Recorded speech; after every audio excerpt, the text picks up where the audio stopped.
Story పక్కన పెడితే overall movie అంతగా ఎక్స్పెక్టేషన్ అంతా ఎక్కడే అనిపించింది.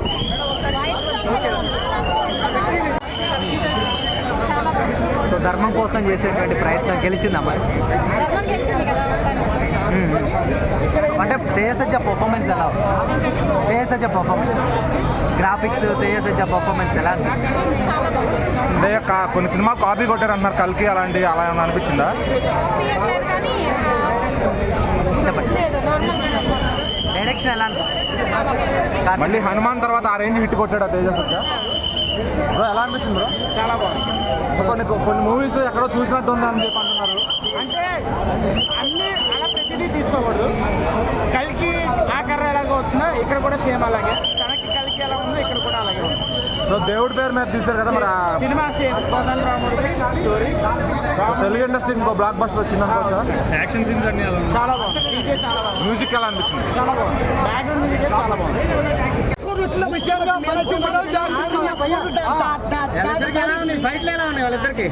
ఫైట్లు ఎక్సలెంట్, బీజిఎం ఏం దాగి కొట్టావనా?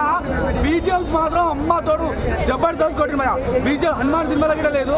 విజువల్స్ మాత్రం జబర్దస్త్, విజువల్స్ మాత్రం కాపీ చేసినట్టు ఉంది. ప్రభాస్ కల్కి కాపీ అంటున్నారు. అదే అంటున్నా, కల్కి సినిమా ప్రభాస్ ఇంతకుముందు అదే చెప్పిన. బ్రహ్మాస్త్ర సినిమా చూసినట్టు ఉంటుంది, కల్కి సినిమా చూసినట్టు ఉంటుంది. కాకపోతే ఆ స్టోరీ వేడు, స్టార్టింగ్ రాముడు గురించి స్టోరీ ఉంటుంది, దాని తర్వాత కాక సెకండ్ హాఫ్ వచ్చేసి మన ఛత్రపతి దగ్గరికి వెళ్ళిపోతాడు. కాకపోతే 9 గ్రంథాలు ఉంటాయి, గ్రంథాలకు సంబంధించి 9 గ్రంథాలు ఒక దగ్గర మన హిందువుల గురించి ఒక 2 గంటలలో చూపించడం చాలా గొప్ప విషయం. మొత్తం మీద 200 కోట్లు మాత్రం వసూలు చేస్తారు. అంటే బయటికి రాదంటే ఇక టోటల్ హిందువులకు సంబంధించి నేను చూసి మొత్తము అందులో చూస్తుంటే కల్కి సినిమా బ్రహ్మాస్త్ర సినిమా కలిపి కొట్టినట్టు ఉంది సినిమా మాత్రం. ప్రభాస్ వాయిస్ 2 నిమిషాలే ఉంటుంది, వాయిస్ ఉంటుంది కాక ప్రభాస్ ఉంటారు. మొత్తము ప్రభాస్ స్టోరీ కథ 2 నిమిషాలు చెప్పేసి వెళ్ళిపోతాడు కాక మళ్ళీ కనిపించాడు ప్రభాస్ అన్న. ఎలా ఉన్నాడు మనోజ్? అరే మనోజ్ అమ్మతోడు నువ్వు విలన్ క్యారెక్టర్ చేయకనా, మేము హీరోగా ఊహించుకుంటావు. నీకు దండం పెడతా. నెగిటివ్ మాత్రం ఎక్సలెంట్, చింపి పడదగిడు కంబ్యాక్ అనుకోవచ్చు మనోజ్ అన్న.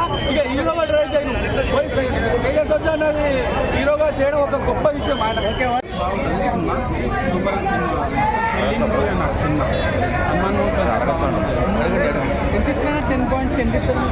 అన్నా కొద్దిగా ప్రభాస్ గారు కల్కి చూసినట్టుంది అంటున్నారు. లాస్ట్ క్లైమాక్స్ లో శ్రీరాముడు వస్తాడు కదా,